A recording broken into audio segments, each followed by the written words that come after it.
All right, well, hello everyone. Welcome to our Discovery Wednesday class with Guy Finley. My name is Kate, and we're broadcasting live from here in Merlin, Oregon. Hello to our in-person audience. Hello to our online audience. Glad you could join us tonight, or whatever time it is, wherever you are. Our format for tonight is that in just a moment, Guy will come on and give an hour-long talk, and then we'll take a short break, just a 5-minute break, and come back for second part of class, which is about a half an hour of open Q&A dialogue with all of you guys who are attending tonight. And if you can't make it for the whole session, if you can't stay for the whole session, all of this is being recorded, and the free replays will go up on our YouTube and Facebook channels right away, and later on tonight it'll go on our GoToWebinar channel. So lots of ways for you to continue to watch later if you want. And I think we are about ready to get started here. I just want to let you know if you're in the room, just ask if you have a cell phone with you to please go ahead and turn that off so it doesn't disrupt class. And online, if you have any tech issues during the broadcast, you can reach out to us in the question or chat area wherever you're watching from. You can also send an email to support@guyfinley.org. You can send an email there anytime, actually, if you have any questions, and I'll do my best to help. All right, to get started, I'm just going to read the topic for tonight, and then I'll hand it over to Guy. Our topic is the unimaginable truth that frees you from unwanted moments.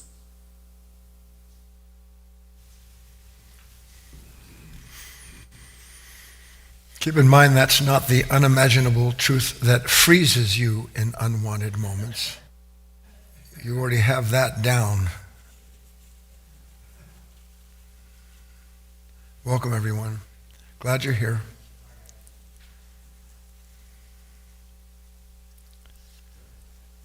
So this is one of those talks where I kind of, at some point, enter into the kitchen of contemplation, where I am given a host of things to look at, slice and dice, and then decide what's to be prepared from all of the material that I'm given to see. And in this instance, there's enough food for about 2 years, and I only have another 57 minutes to tell you about it. So I kind of want to make it clear for all of you, especially if you've never joined one of these talks before, that in particular, Wednesday, what we call Discovery Wednesdays, we examine a topic together. And in this instance, that topic is going to be the unimaginable truth that frees you from unwanted moments. What if there actually was a truth that if you understood it, you could never go through the same unwanted moment again in the same way? Wouldn't that be worth everything? Oh, but why do you think this is an unimaginable truth? Because for the most part, nobody wants to know it. And I have very little doubt that there will be parts of you that will summarily throw up the great wall of self in effort, in essence, to try to keep at bay what we're going to look at. But the beauty of truth, which is what we share here, what we look at here, is that there are some things, some talks, where we look at actions that we can take in our day-to-day, everyday life so that we might be able to see what is true about ourselves. It's kind of what exercises are about. Certain action in order to reveal what is unseen in this nature that is brought out by the action we would never otherwise know. But then, like this talk, it's about things that you've never seen before, so that as you have the willingness to see the truth of what we'll look at, seeing it will at least make it possible for you to have a new action in that moment. Because the actions you take are always predicated on what you think you see. And until we change what you see and the way you see it, the relationship remains the same. Just before I started talking, my mind stumbled on something that I want to share with you quickly. How many of you wrestle every day with your own mind?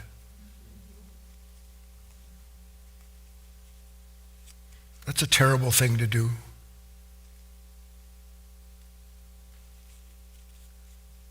Who are you wrestling with? You wrestle, you struggle. Who are you struggling with? We're going to look at this deeply, because we can see that there are obviously true parts of us. We wouldn't be here if there weren't true parts of this consciousness, but we can also see that unlike the essence of a human being that can be acted on and developed into something, into a divine relationship, these false parts, this personality, it just never stops juggling and struggling and trying to figure out how to get everything straightened out so that it can go on and have its day. Of course, for most of us, our day is nothing but that constant struggle. But here's the point. You struggle because all you know how to do is struggle with what you don't want. That's all you know how to do, is struggle with what you don't want. That's what you've been taught. That's what the world teaches you. So that when you add things to that nature that struggles with things you don't want, because you believe, as you do, that whatever you can think about to bring an end to that struggle will bring it into it. But it just adds another level to that struggle. On the other hand, much like, and I was thinking, this is probably what was the story of Jacob and the angel he wrestled with. You add true understanding. You feed those true parts. And though you don't know it, you can see, can't you, that your mind is struggling whether you're aware of it or not, and that out of that comes all of this pressure and tension. Well, see, the truth gives the sleeping mind something new to struggle with. Not old to struggle with. And that mind, when it takes in that new material, that new energy, those new impressions, as it takes it in, it begins for you to do what you have been unable to do, which is to bring into question everything that you now answer to unquestionably when that struggle is going on. Do you understand what I'm trying to do? Nice deep breath. Can't spend too much time on any one thing. So I don't know when it was. It might have been during our Saturday lunch, a recent talk. And I said to you that there is this seeming dichotomous structure, idea in religious teachings. Christ says you must lose your life to find it. Everybody knows that, right? But you go to the other side, and Buddha says there's no you to lose a life at all. So where do these things, how can they both be right? I have to lose my life to find it. Okay, I was on that, but then I hear and I can't question it because I know there's intelligence in it. On the other hand, Guy, you don't have a life to lose. There's no you the way you imagine yourself. So how is that reconciled? That's part of what I want to look at with you tonight so that we can start to understand what is the nature of this life that Christ was talking about and the life that Buddha says you don't have. Do you understand? Christ saying, look, you've got this self, it's got to go. The nefesh, this animal soul, it's not meant to be in first place, meant to be reversed. And on the other hand, Buddha and other Eastern teachings are saying, nefesh shemesh. Basically, you're in a dream, dude. You think you're real. You're not real. Only what is ineffable is real. So I want to look at these two ideas with you so that we can start to understand how can these two things be reconciled? How can something be real and unreal at the same time? Are you interested at all in this? I'd really love it if you showed that sometime. Let me just look interested for a moment. Oh, is that what you used to do in school, Chrissy? Chrissy would. You think the teacher bought it? No. So here's a story to help set the stage. Mother, family, dad, everybody, they moved to this new city, and the little girl has to go to a new school. and she's distraught for 2 weeks before the new classes are going to start. And mom can hear her throwing things around up there, and she comes in and everything's strewn all over the room. Clothes, hangers, the whole 9 yards. Mother says, what's going on?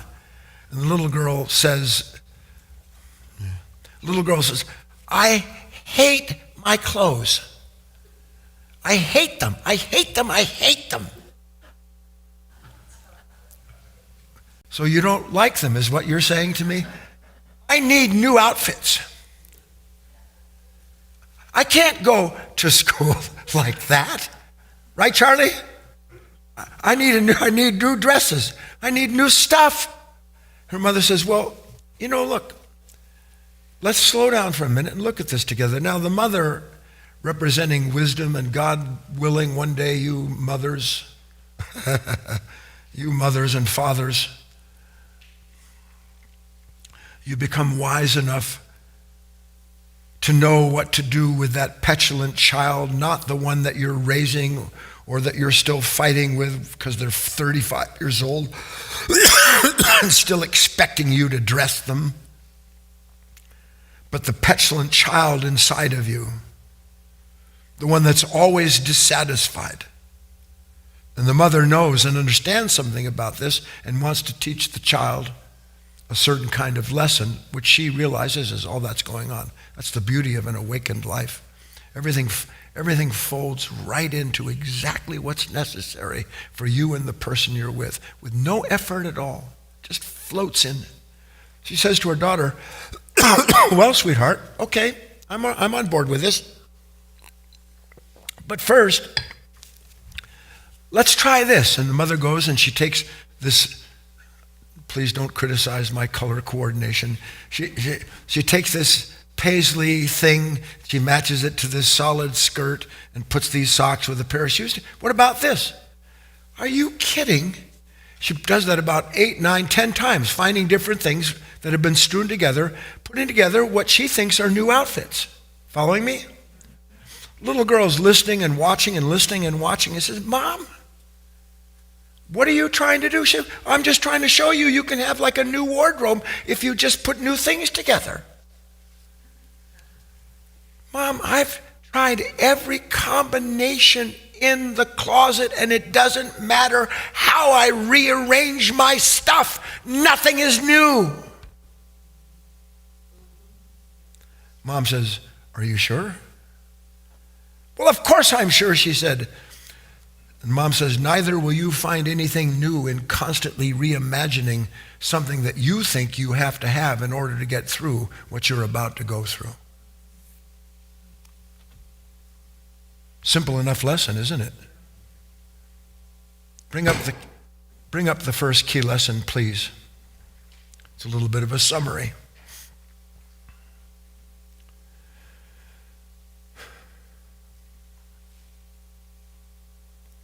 Continuing to look for something new outside of yourself is like rearranging the clothes in your closet, and after you've done, going back through it, hoping to find the experience of some unexpected joy. Continuing to look for something new outside of yourself is like rearranging the clothes in your closet, and after you're done, going back through it, hoping to find the experience of some unexpected joy. What's in your closet? What's in your closet? When you are sitting there and struggling with some moment that you don't want, where are you looking? Do you understand the question? Please don't, where am I, where are you? Oh, look at this. Oh no, what about that? Geez, oh my God. Where do you go looking? And we all know the answer, don't we? We go looking into this consciousness with all of its content and believe that if we can just put new things together out of what's there, we'll come up with a new way to meet that moment, do we not? What we don't see, and part of the unimaginable truth, if you want to use these words, is that there is not only nothing new in that closet, But the you that is busy looking to reimagine yourself is exactly what Buddha was saying when he said, there's no you to lose your life, because there's no you reimagining your life. There is no you reimagining your life. I'm going to prove it to you before the evening is out, so that as you start to see the truth of what we're looking at, which is the only reason we have these talks, you can let something new come into your consciousness that, by the way, not just the whole world doesn't want to come into your consciousness, but that there is something dedicated inside of us to ensuring that everything remains in the dark when it comes to these kind of things where we're always trying to put together a new life. So, are you ready? I'm going to bring you into the talk early on. Very simple way. Please don't get negative. Oh, God. Let's bring up the topic for our study list, and then we'll go through it quickly. This should be a snap for most of us. And as we go through this, then we'll come back and look at this together. Are you ready? What does it say? Read it with me. Name some familiar negative state that's likely to pop up whenever you find yourself in some unwanted.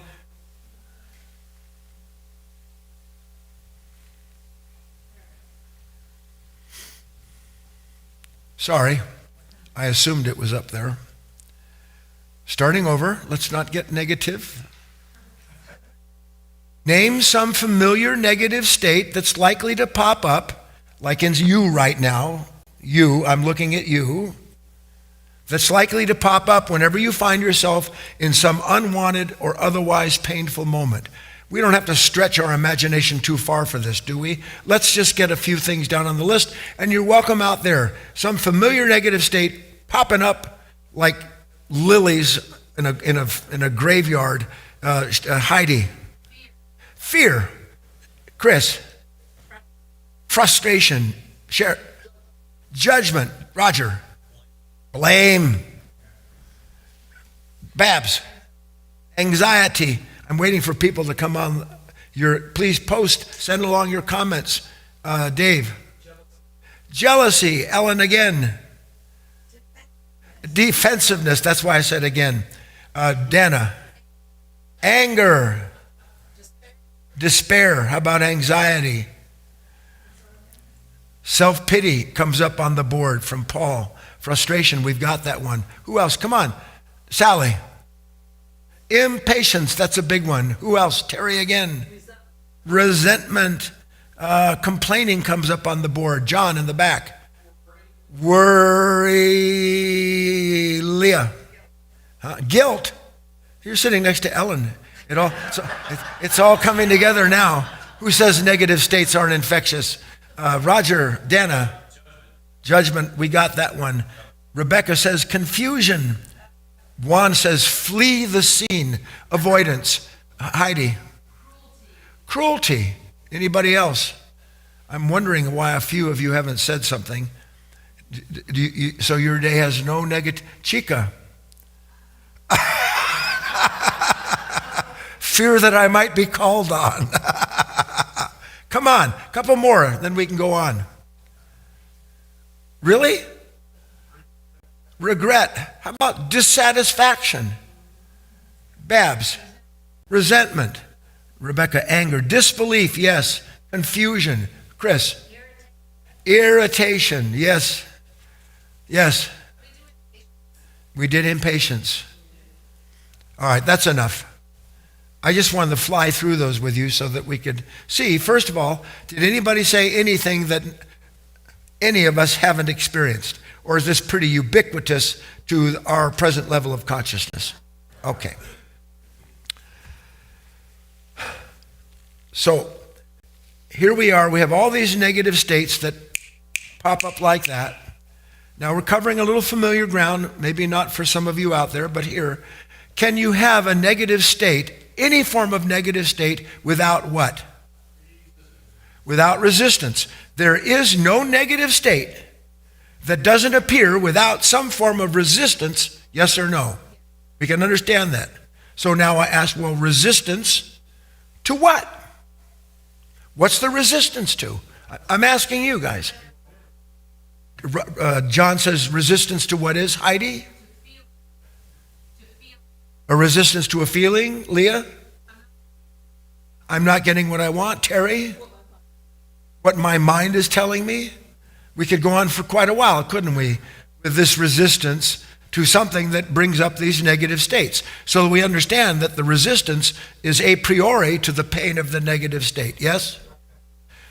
I'm asking, well, what is this resistance to? You came up with a bunch of stuff, but what one word would be the summary of all that I resist, that produces this resistance? Can anybody guess it? Expectation, no, that's another word, yeah. Experience, that's another word. Comparison. You can't have resistance without comparison. Can you see that? But please see this with me. When that happens, do you sit and think to yourself, well, let's see, on this hand, I've got that, and over on this hand, there's the other. And there's a problem between the two. Do you do that? Or is there just summary resistance born by an unseen comparison going on in an unconscious mind that suddenly you are the recipient of the pain of that resistance born of comparison? Yes or no? So important to see this. And we have to go one step further. Comparison to what?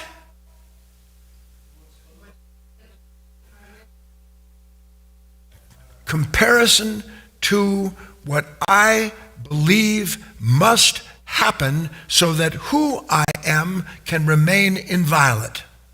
That's what comparison is. Something looks at your face. It looks at what that person does on the street. It looks at the news. It reads whatever it does. And as it's reading it, and I won't get into it this coming Sunday. I'm working up to bringing you to an equally unimaginable truth. This is a place of unimaginable truth. Thank God it's full of unimaginable truth, because every truth that I imagine is part of a toothache for me. What's going on behind all of this strange, constant compare? What? I didn't compare it. Do you ever get impatient with somebody before you even know you're impatient? Woof, woof. Woof, woof. Who's impatient?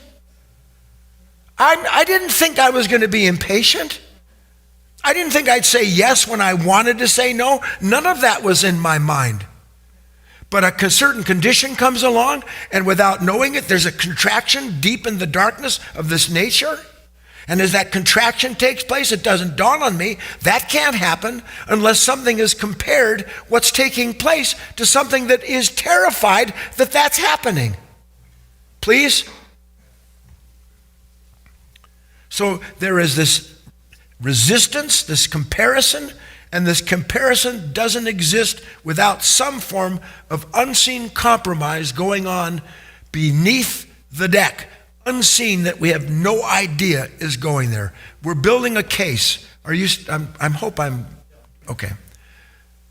Now let's bring up the key question for our class. Ready?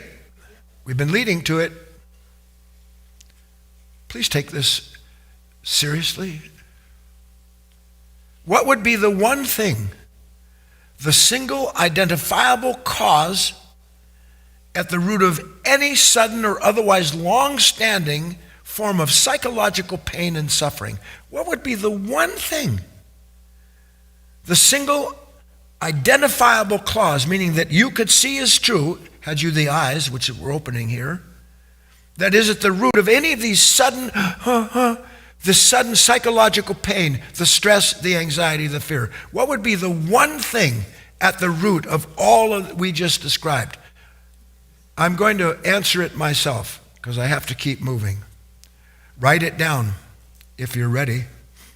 This that we're about to look at is the unimaginable truth, part 1. The unimaginable truth at the root of all unconscious suffering is desire.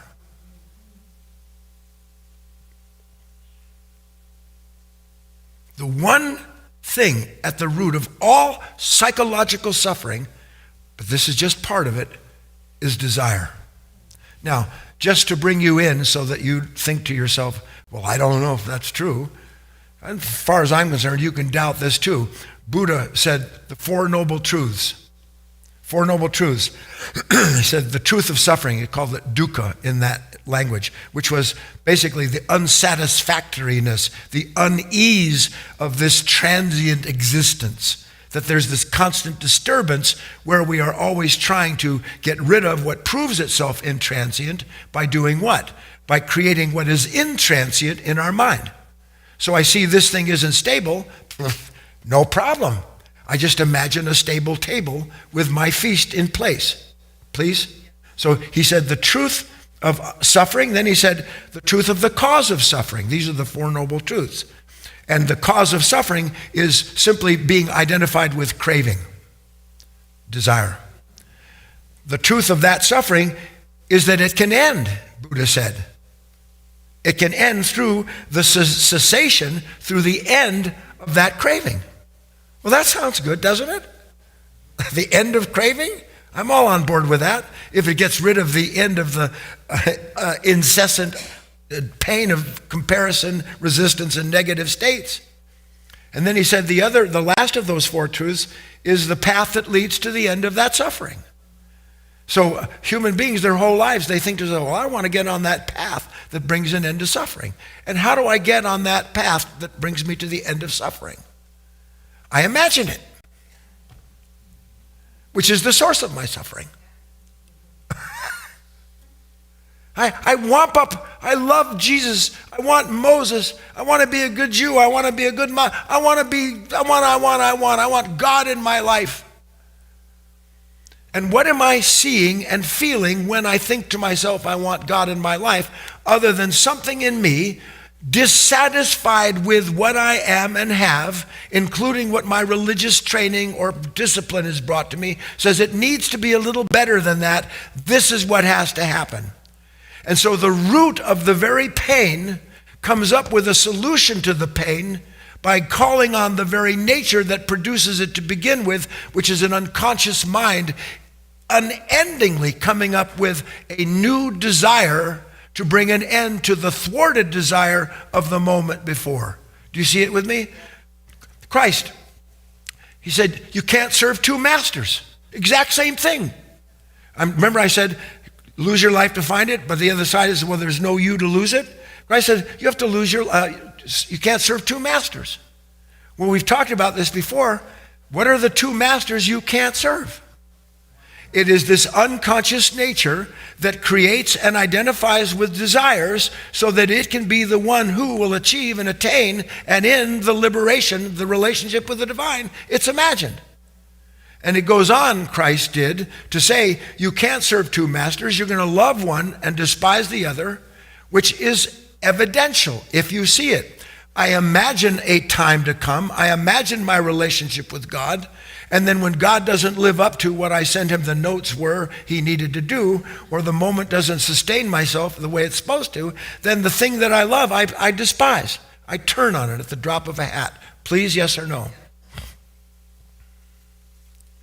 That's mammon. That's mammon. The insatiable appetite. Now, do you feed an insatiable appetite to get rid of it? No, please, I'm asking. Look, this is very serious. You don't understand how serious it is. Every day, every one of you, constantly trying to figure out what to do with what isn't right and how to get it to where it needs to be so that you can be at peace. And I'm trying to bring you to see an unimaginable truth that I know we don't want. Do you think when I'm given these things and then prove them to myself, do you think I'm thinking, geez, this is great? Because no one thinks the end of themselves to discover there was never a you to begin with the way you imagined it. No one wants that. I want the me I've imagined holding God's hand and walking down some pristine trail. Key lesson number 2, please bring it up. This is part of what is unimaginable. Read with me. Write it down. Contemplate it. Unconscious desire is pain. Unconscious pain creates useless desire. Unconscious desire is pain.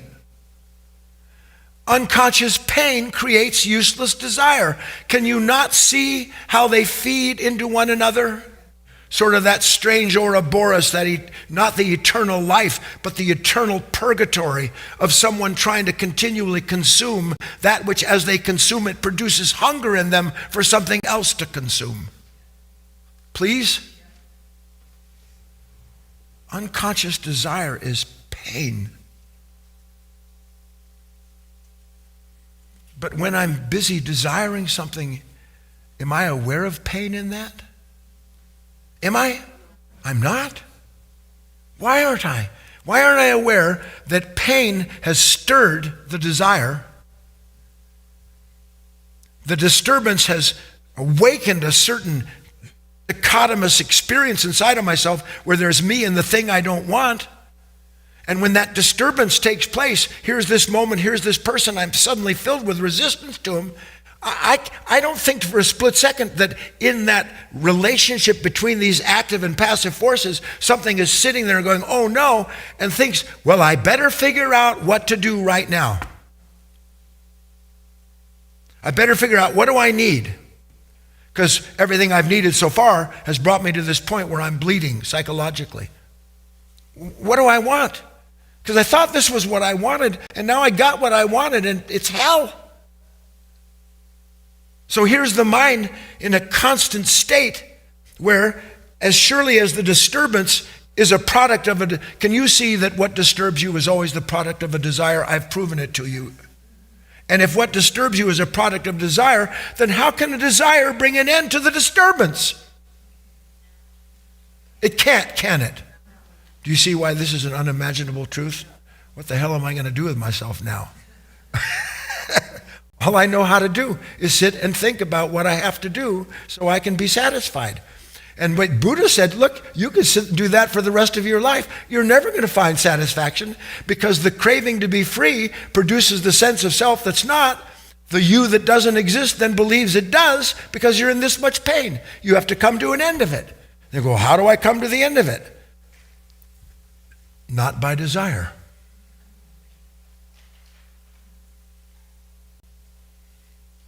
This class is like a giant koan tonight, where your mind is being asked to wrestle with something that I'm asking you. How many of you can see the truth of what I've said to you so far? Well, if it's true now, what am I going to? What does it mean? So I'm sitting at home and I look at the news. I look at my the report from the doctor. I look at my what do they call that? What I own or what I don't own. Every day looking at the same thing. Every day struggling to make some peace with something, with a part of it that isn't quite right yet, and trying to figure out how to put everything together in such a way that the pain of what I looked at to make myself free gives me.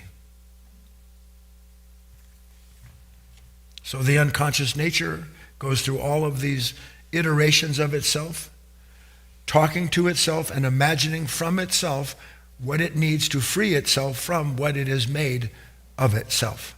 Please? And so what happens? Here comes all of these things talking, all these feelings, these desires, and they are endless, aren't they? And the fascinating thing is, but you have to see this. That's why I say this class is about seeing something that will lead to an action. The action this seeing leads to first requires you being willing to see the truth of it. Because the more you see the truth of it, the more evident it's going to become to you that I'm sitting here doing the very thing that I know is futile. So the unconscious nature goes through all of this. And as it goes through all of this, what happens as what I call myself? It's not you. Mammon is not you. What happens when it's doing all this, going through the iterations that it does? Is it not, depending on the situation and your personal, in quotes, life, producing, as it measures all of this and compares it, is it not building certain kinds of images, plans, states, places, things to do, places to go, and in a hurry, I might add? Isn't it doing that as you're doing that? And this is so important, as it's imagining it, do you understand that with everything it imagines, there is a corresponding identification with what's imagined?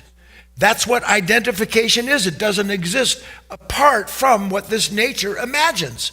That's what you identify with, is what this nature imagines when it runs into a moment that denies everything it imagined before. So here I am suddenly, and my mind is starting to imagine this thing, the promise of this desire. That'd be a trip, wouldn't it? If somehow God could arrange for you, you're sitting there and suddenly you get to see yourself going, the promise of this desire. That'd change you, wouldn't it, on the spot? The promise of this, the temptation of the desire becomes your Savior. Your Savior. Where does your Savior appear? Even what you call your so-called religious Savior. When does it appear? In the moment where what you've desired doesn't work out, and now you need a new relationship, whatever that is, with whoever and whatever it is that you've imagined that has now failed you. And everything imagined will fail you and fail you and fail you, as will the sense of self that was derived from that transient nature.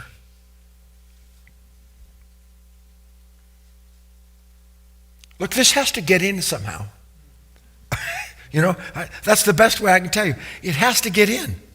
Everything in us, we don't know it. It's going, no, it has to get in. It has to get into something that you don't know about yourself yet. It has to be absorbed. Like a plant that's sitting there and starving for water, it finally rains, and the plant's going, oh, it's good.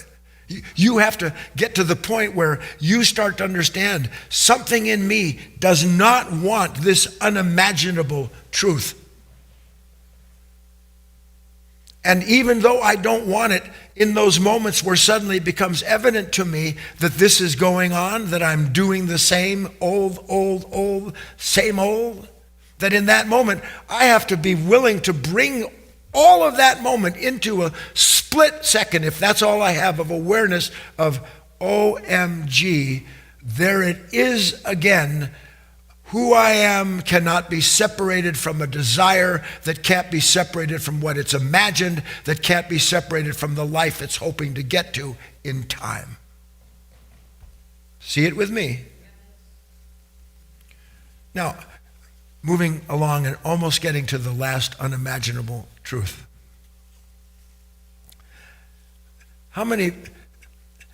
Isn't it strange that we see things that desire looks at as being a palliative, as a reconciling force, in essence, as a Holy Spirit? If you can make the leap, here I am, here's the problem, here I am suffering from it. I need something to come in and reconcile this and lift me out of my problem. And so desire for us becomes the palliative. That which is going to bring these things together, that which is going to understand what's come together and what I have to do in order to thank God I have the answer to what's wrong with you. Thank God I know what to do now. I didn't know what to do, but now I do. I've got to move, I've got to travel, I got to buy, I got to get, I got to go. That's all I got to do. And all I am in that moment, there is no me there at all. This is what Buddha was talking about. Also what Christ was saying, that you can't serve two masters, because neither one of them that you're serving, whether you want or don't want that relationship, is you. It belongs to an unconscious, fractured nature. So here I am, and I'm identified with what? I said the Holy Spirit.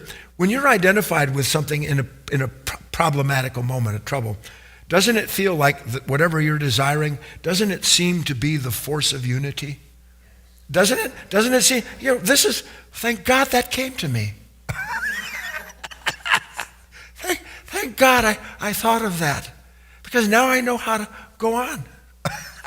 Except I've been going on nowhere forever. Thank God I know what to do with this fear. I need to go shopping. Thank God I know what to do with you. I need to find some way to make you suffer for your belief. Thank God I understand the whole political, religious, philosophical system, how corrupt it is, because now, if only I were God, I'm pretty close. And a man or a woman sits there welcoming this familiar sense, once again, of being able to resolve the disturbance by what? By reincarnating the nature responsible for it.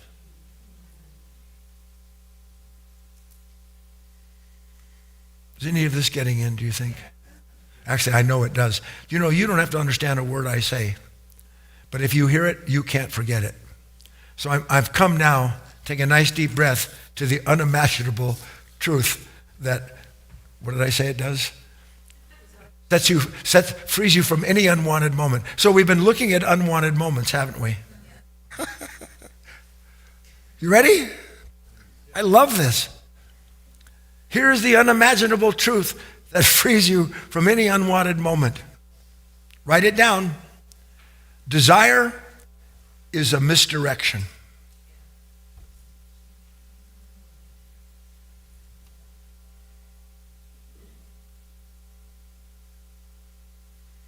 As surely as you go home and at night and there's somebody on your porch and he says, we had a report your house is being robbed and we're here to make sure that nothing's happened, and it's the thief.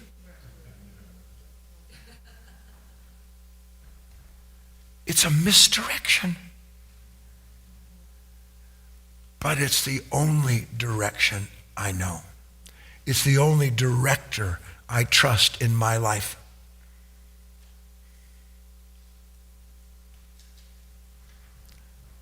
It's a misdirection, the futile effort of a divided mind that is always imagining and then identifying with what it believes will reconcile the pain that it's in. When the pain that it's in, I've great length so far, the pain that it's in is from what? From the last thing that I identified with, that I desired, that has proven itself to be transient, not satisfactory. No desire exists without an image. No desire exists without an image. Even hunger, even the natural desires, hunger, thirst, and in some respect the natural desire for social, some kind of company, for being around other human beings, being in nature. There are natural desires that have no pain in them at all. Where's the pain in my hunger? Except that I have to have certain foods to eat. Where's the pain even in my health? Other than I can't stand the fact that I've lost my health. Comparison. So there's obviously natural desires. Yes or no? There's no pain in a natural desire.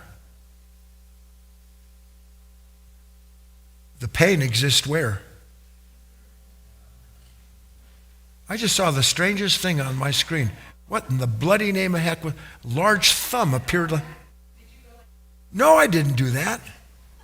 One of you monkeying around back there with some kind of... Did that just appear by itself? Holy cow. Every once in a while I'm sitting at home and my computer will start typing. Yeah. Usually it's like hello. Or the word no with an exclamation mark. Just weird stuff. And this, I don't know if you saw it. There's a big thumb in a bubble. If any of you did that, that's not to happen again. No, unbelievable. Wow. All right, well, something likes it. Let's look at the high side of this. You've never had something divine tell you it was good that no one told you it was there. All right, here we go. So, what do these desires do? I said it's a misdirection, did I not? And you can start seeing this with me. Why is it a misdirection? Because it hides the nature responsible for its appearance. Doesn't it? As long as I have another desire, I don't have to think to myself, the reason I need another desire is because the last desire proved empty. The false master, the mammon, the insatiable nature. And it is. You mustn't ever worry. You mustn't ever be afraid. You mustn't. You mustn't ever think to yourself that God would show you or give you something greater than the ability of that light that revealed it to you to deal with. You must never think that, because you must get to the point where you think that. Where you understand how hopeless it is for you as you are, because as you are, it is hopeless. But nothing is hopeless in the eyes of God. Nothing is hopeless when it comes to a human being being willing long enough to enter into these interior wrestling matches with this angel that starts to try to pin you. And you struggle and you struggle. You stay in that struggle. And you know why you stay in that struggle? Because in that struggle you see things that you can't see otherwise. So here I am, and you don't really think it's true. I'm telling you, a leaf in the wind has more will than you do. But you don't think that's true, because when the leaf blows this way, you will it to go the other way, and you take the pain of your insistence to be the proof of your will and strength. Pain doesn't prove will. It proves it proves an unwillingness. So, desire, what? Always imagines what feels like the perfect answer to a pain. And we know now that desire is misdirection, because desire itself is imperfect.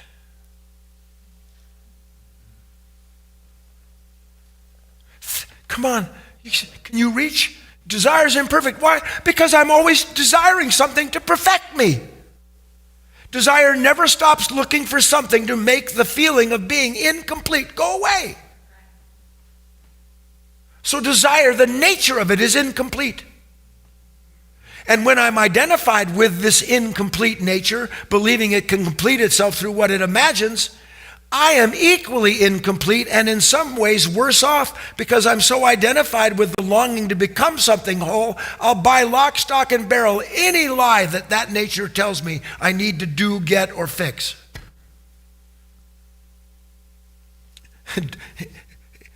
It's imperfect. And this is critical. Desire is imperfect because it is the incomplete work of an incomplete nature. So we're not throwing desire out. Patricia said, don't say that. Don't say throw it out, the baby with the bathwater. She says, I don't like that, she told me. So I won't say that we're just going to throw all of desire out like a, yeah. Because that's not the case. But to understand that desire is the incomplete force that an incomplete nature turns to complete itself is another story. Can you see desire is always incomplete? But what is desire always trying to do? Get rid of the feeling of being incomplete. You can't serve two masters. You'll love one and despise the other.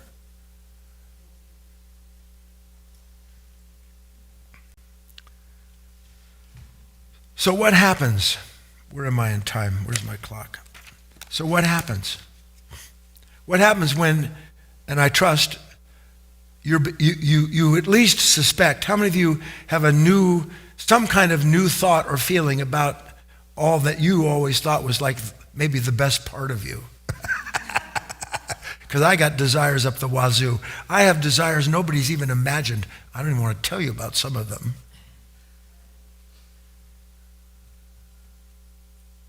What happens when I start to see that it's misdirection?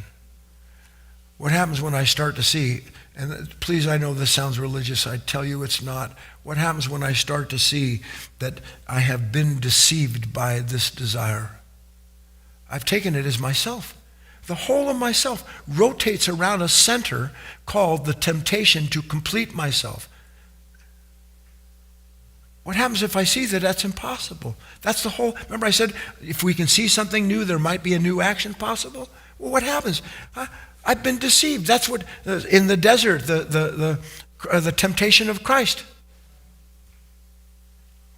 Desire this, everything will be great.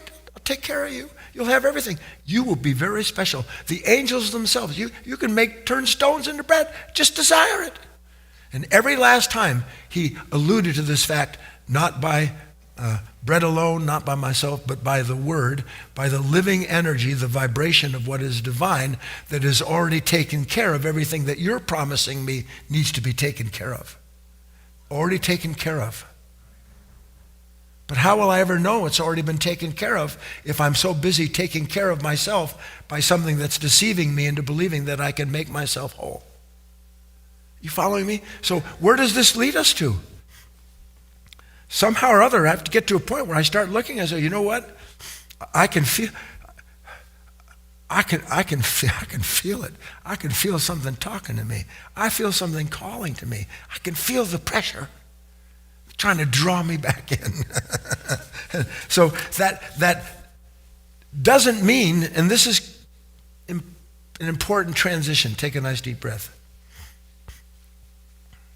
So here I am, and I'm listening to this man speak. And I can see that what he's saying is true. You can see what this man is saying is true. So what is the answer to what I see as being true, if I see it at all? What's the answer to me? The answer for most of us is, well, I'm going to have to struggle somehow or other to negate this desire. Isn't that what all so-called religious, spiritual discipline is about?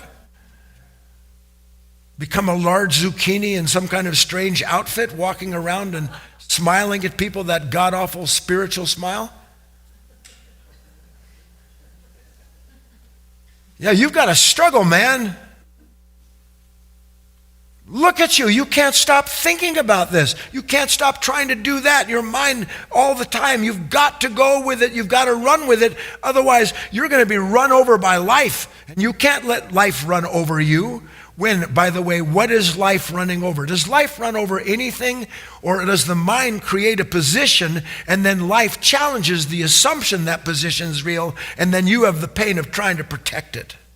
All desire and the consciousness involved in it. So the task here is not to struggle to negate desire, because I'm going to hear that. Well, what should I do with my desire then? Haven't you been trying to figure that out? What am I going to do with this desire? And you have to understand that you can't negate desire by yourself. The very effort to try to negate desire is a desire. Because you imagine, well, finally I'll negate desire and then I won't have any unwanted moments. And you've just made another one for yourself. It's impossible to negate desire. It is impossible to negate desire itself. It's not meant to be negated. It's not meant to be negated. If you think about it, and we've talked about it so many times, does not the branch desire that the vine feed it what it needs to grow grape? Does not the tree, this gradually beautiful time of year, as it's losing the leaves, is the tree going like men do with that stuff they squirt on their heads? You know, I don't want to lose my leaves. One day you'll feel such sorrow for humanity. It is so lost. It is so convinced that what it is imagined as necessary to be whole must be gained at all costs, and the cost of trying to make a desire into something that isn't transient is the cost of the soul caught up in a world that it will never understand the pain that it derives from it. It'll never see it. You can see it. you can at least start to see it. So if I can't negate desire, this is what we're leading to. Sweet God, how? Yes or no? The whole structure of self must be negated by seeing, as Buddha said, that there's no you that's real in it, just the illusion of a self that's constantly created by identifying with what that nature constantly desires. The whole structure. This is the promise in front of you. I don't know if any of you have seen it. It doesn't matter to me. I don't speak to you as if it matters what you do and what you've been. I speak to you about the fact that it is possible for a human being to be completely conscious of the structure of their own machinery, so that you can actually see desire come up and threaten you. You don't see desire threaten you. You feel the threat and then do what the desire says needs to be done. It says, think about this. You go, okay. Worry about that. You're right. I need to do that. Go straighten that person out. I'll do it as soon as I can. I've got other things to do. You don't have time. The whole structure, listen, is negated by seeing that the whole structure is imagined. So that what I desire to make me whole is as imagined as the self that imagines it through that desire. If you see that, what's to do? Remember I said to see something with new eyes will produce a new action? I'm describing the new thing to see. Desire is misdirection. How many of you get all like that? Come on, you get that yet? Babs? Chris? Yeah. It's a knee jerk, isn't it? Like one of those robots. Remember when you were a kid? Most of you don't know this. Now you've got like some kind of glasses and you put on, but they used to have these things called fighting robots. Rock'em sock'em. Poor kids. Who knew? You sit there and you're trying to knock out your other partner with this rock'em sock. That's what we live in, a rock'em sock'em world where we're trying to KO the very creature that our own mind created. So to even suspect that suddenly here's this moment and it seems like it's asking for something that desire knows what to do with. And I'm telling you, the moment is asking for something that no known desire can answer. Please, this desire will answer this pain. Yes? No, it won't. At best, it's incomplete. At worst, it's the continuity of an unconscious nature. So here I am. What would happen? This is what you have to ask. What would happen if I see I'm at home, I'm in my car, I'm talking on the phone, and suddenly something is telling me that this feeling I have about what I have to do, where I have to go, that desire will finally put away whatever it is that's disturbing me.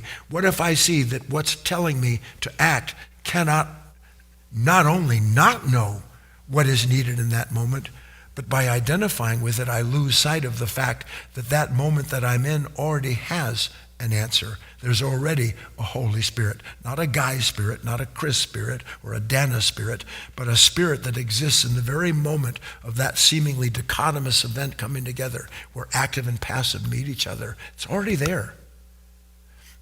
This desire misdirects our attention and it places it on something that it sees as being the problem. There is no problem. You have no personal problem with the moment. That's why you can live without unwanted moments, when you understand that to some extent. Everybody following me? The last key lesson, please.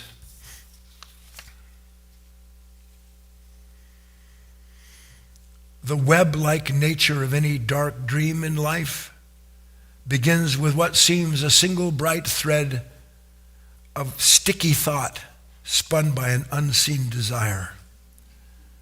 the web-like nature of any dark dream in life, and every desire that you identify with is a dark dream where you are not the one dreaming, but you are being dreamed in that moment. Always starts, and isn't thought and isn't it sticky? Like fly paper? Sticky, spun by an unseen desire. Desire is, say it with me, desire is misdirection. I will keep my attention and not let it be placed where desire is telling me I'll find peace. Peace exists in that moment already, but an incomplete nature knows nothing about allowing it to reveal itself as it's intended to be revealed. Let's take a break, come back and have our dialogue.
All right, I think we're good to go. Welcome back to the second part of our class. We're going to have an open discussion time with Guy where you can, in the room, of course, you can come up to the mic if you wish.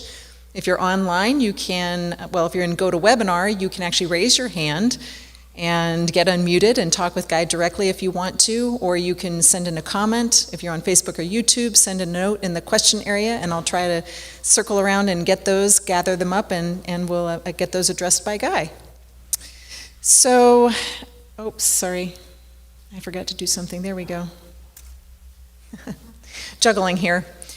I don't really have any announcements for the group, so I think we can just go right into our discussion. Guy, do you want to open with any remarks, or should we just jump in?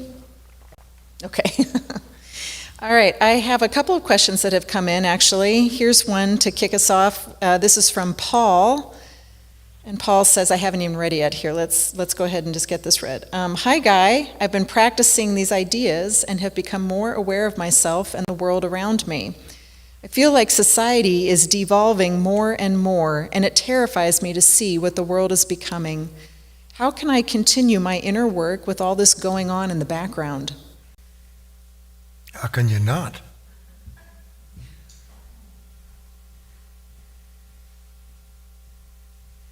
That might be enough of an answer, but I guess I have to go on.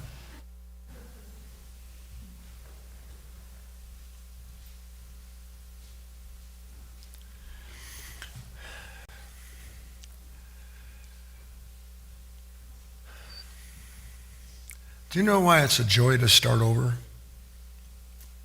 You go, no, I don't.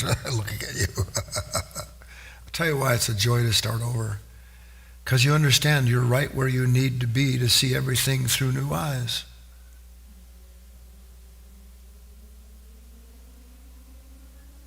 Like, for instance, I've probably answered a question similar to that, I'm going to guess 400 or 500 times. But every time I can see something completely new. For instance, what was the whole talk about this evening? All I know, as I am, Paul, is I look out at the world and I go, no. They're wrong. This shouldn't be that way. And I might add that the world has come unglued. You haven't seen the end of it. But at a certain pitch, there's nothing that can be done about it. This is the collapse of civilization as we know it.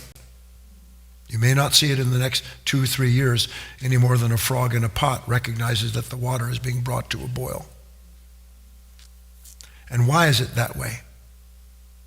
Leading to an answer for Paul. Because I believe that without power, without authority, without money, without prestige, I am nobody. I must have what I desire in order to be as I've imagined myself being, believing that what I've imagined myself being, I imagined. When I imagined no such thing. I was carried along by a wave of imagination that began in the dark thousands of years ago, where human beings began to believe it wasn't enough to have a life and to love God and be in relationship with the moment and let it reveal to them what was intended for them to do and to be in that relationship. And little by little, desire replaced the idea of a reality, a real life, with a false life. And every false life has to collapse in on the weight of itself. That's the law. But it's also the law of that false life that as it collapses in on itself, it's just going to make some more laws. And the more laws it makes to hold itself up, the more it's buried under the weight of an unconscious nature producing those laws. And it is inevitable. It is impossible that it doesn't collapse in on itself. By the way, not any different than the way your life collapses in on itself when the I almost said a bad word. When the stuff hits the fan. Boom! All the things that I built out, no, they're gone. New laws, new rules, new desires to come up with new ways to deliver myself from my pain. Now you imagine that times 8 billion human beings. carried over, conflict carried over, hatred carried over. I don't know why people, why can't you see it? How can my freedom be at the expense of your life? How is that possible? How can I look out and say to myself, I'm only free if you agree with what freedom is? Which means I'm not free at all.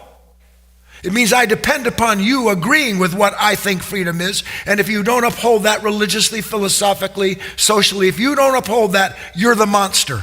And I have to kill all monsters. Big Japanese movie a long time ago.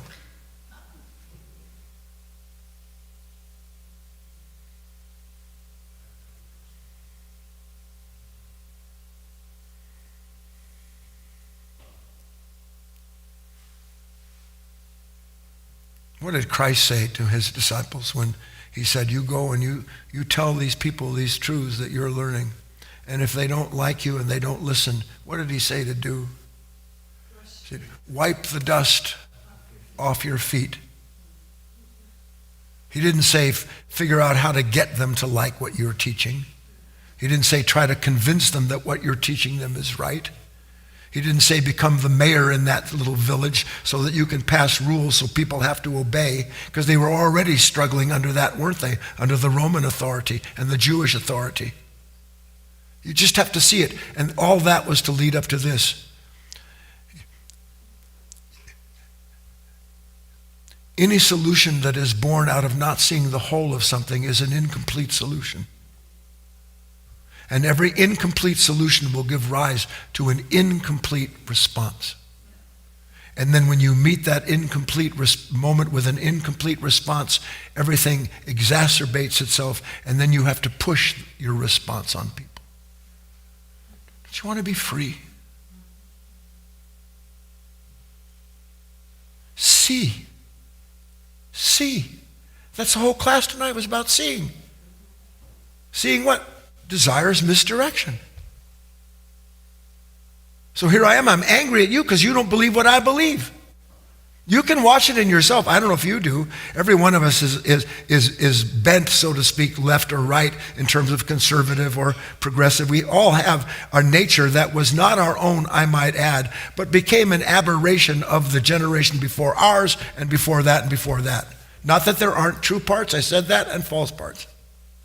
So you read something that it rubs. How many of you get rubbed raw by a lot of things? It rubs makes me madder than hell. Do you know why that expression, madder than hell? Who's madder than hell? Everyone in hell. That's who's mad. Madness is hell.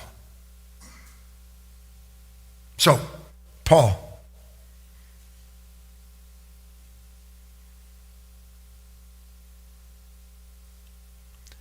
He prepareth a feast in the presence of my enemies.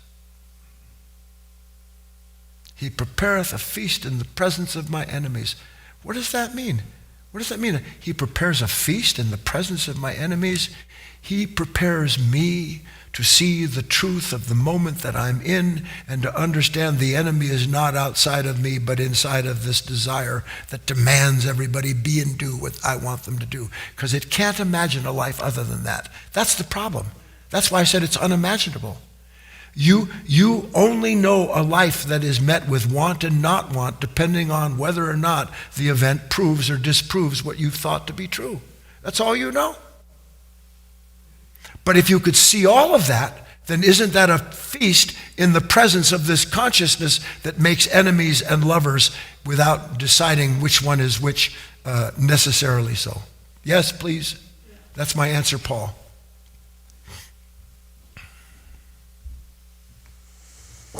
Hello, my name is Heidi, and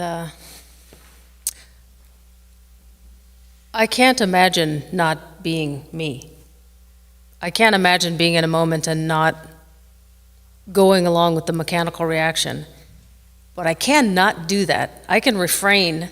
I can be quiet, which allows for something new to happen. An example of what keeps happening in my own mind when I don't go along with what Heidi normally does in the moment is, you know, that person that really stirs you up inside when you see them or when you interact. Could be me for you, could be you for me. My mind says it's impossible that I'm like that person. And so it always has negated anyone that I interact with that's very irritating. It just goes, oh no, that person it's just them. And recently, by grace, it has dawned on me, no, Heidi, that's what that looks like when you're like that. And you've never agreed to see that in yourself. And by agreeing to see it, it's been shown over and over and over that every single, you could call it person, although it's impersonal to them, but every single moment that Heidi's been irritated, she's rejected being anything like the irritant. And to have that flip has been so enlightening. You can't be mean to other people because we're not trying to hurt one another. We just don't see ourselves. And that's all. I'm just grateful that this work digs and digs and digs until we agree to go, yes, that's something new that I haven't seen.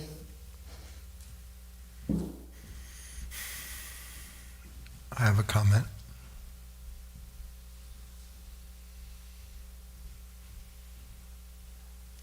We talked briefly and said there can be no negative state, no painful suffering without some form of resistance, didn't we? And then we said there can't be resistance without some kind of comparison. And then we could see that this comparison is built into this consciousness as it is. And it is doing this without me knowing it's doing it. And then I become the instrument of its conclusion. Yes?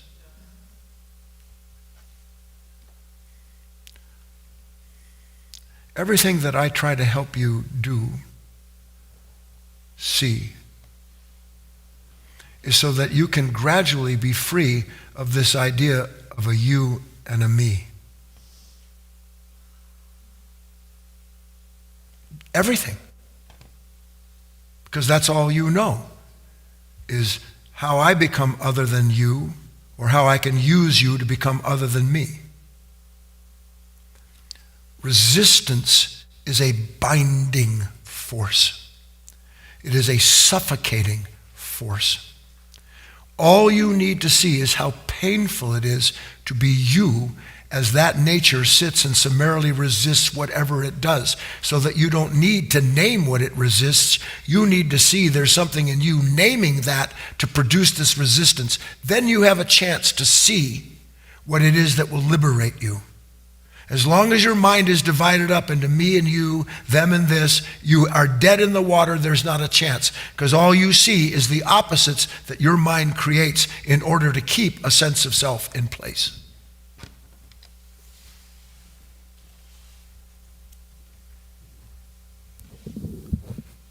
All right, we have another written question, but we also have Nick with his hand up in the queue. So I'm going to go to Nick next. I'll unmute you. There you go, Nick. Thanks, Kate. Hi, Guy. You mentioned endless, unconscious endless desire is our pain, and I get that. And desire, the word idols kept on coming to my mind where you were talking about Yes. endless desires, and Yes. really self all over again.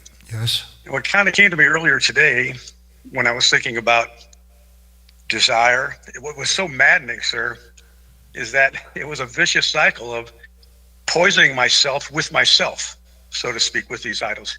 It almost seems exactly what happened. I poisoned myself with myself. Yes. At least that's what I thought I saw. Yeah. So thank you. Yeah. So stop drinking from that cup. Yeah. No, seriously. Put Thank the you. cup down. That's picking up the true cup. When I'm filled with resistance to something, does that resistance stay there by itself? Here I am, I'm resisting you. Or built into that resistance, is there a desire to liberate myself from it by fixing you, judging myself, some action, so that the desire that I believe is going to deliver me from the pain is a misdirection. It is diverting my attention from the fact the pain is in this consciousness that meets anyone and everything it doesn't like. It doesn't matter who it is. All that matters is that my attention is diverted. It's taken from what I don't want onto what I want. And the minute that happens, I'm done. Because all I'm doing is investing in another relationship, another period of time in which that torment was not resolved, but I was relieved momentarily from the consciousness that was producing it.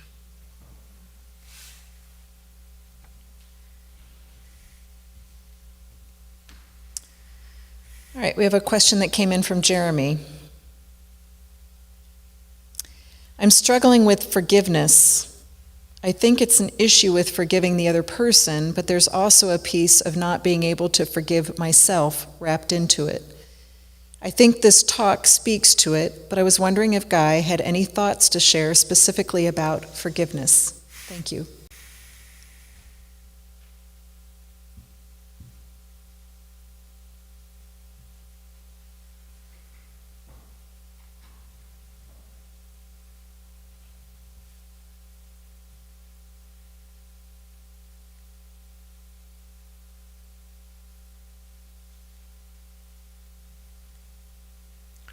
I hope you can follow me, Jeremy.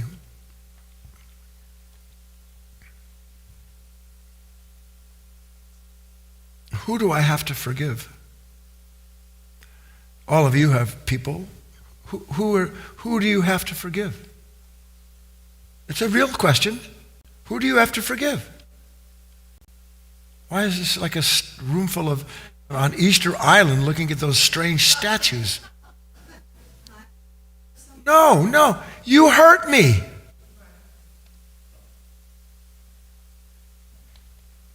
You have been an enemy of mine. And then one day I realized, you know what, that's not right. I don't want to have an enemy. It hurts to have an enemy.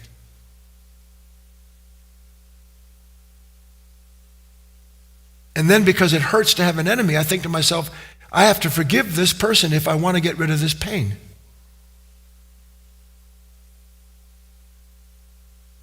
And what you don't see in that moment is that it isn't the person that you have to forgive. You have to see there's no you the way you imagine yourself without holding somebody's feet to the fire and then wanting to put the fire out with what you call love. If I love my enemies, who do I have to forgive?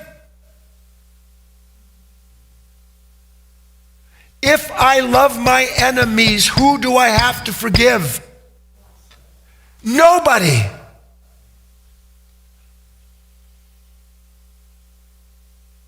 Well, what does that mean? I love my enemies. I understand that what makes me against you and why you need to forgive me or I want to forgive you is this notion that somehow or other we're different than one another. I would have never done that. You shouldn't have done that to me. I hear that all the time, by the way. Well, what if it's suddenly so clear? Holy Mother of Pearl.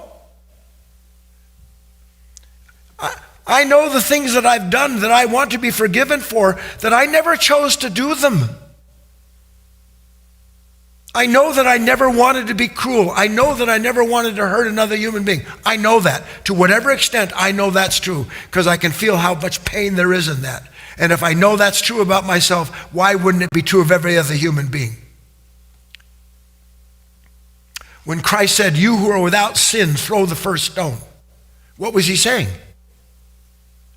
Was he saying, forgive this woman that you're about to kill because she's transgressed? Or was he saying, can you see that you're exactly the same as this woman, only you can't see yourself right now because you're in the position of being superior to the inferior one you want to judge and blame? So he was saying, quite simply, listen, we're all sinners. We've all missed the mark. We're all filled with this greed, with this desire, with this endless pain pushing us to prove who we are at the expense of someone else.